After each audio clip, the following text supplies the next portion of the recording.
बीडच्या आष्टीत पावसामुळे टोमॅटोचं नुकसान, 1 एकर शेतातील टोमॅटोचा चिखल, सरकारनं मदत करण्याची शेतकरी.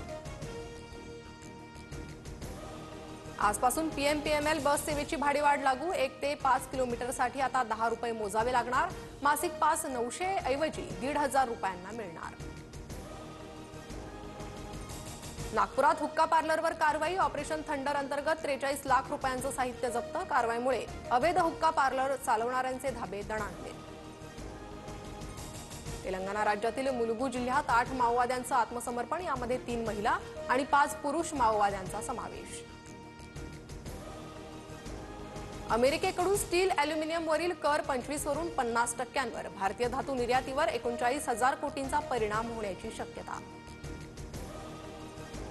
गुवाहाटी ते इंफाळ पावसाचं थैमान. पूर आणि भूस्खलनात 28 जणांचा मृत्यू. 28 जिल्ह्यातील 23 लाख नागरिकांना पुराचा फटका. जम्मू काश्मीर, पंजाब, राजस्थानसह गुजरात, हरियाणा, चंदीगडमध्ये नागरी संरक्षणाचं मॉक ड्रिल. शत्रूची विमानं, ड्रोन आणि क्षेपणास्त्र हल्ल्यांची परिस्थिती चित्रित.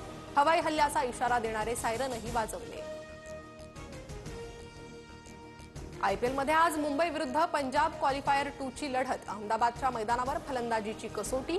विजयी संघ अंतिम सामन्यात बंगळुरूशी भिडणार.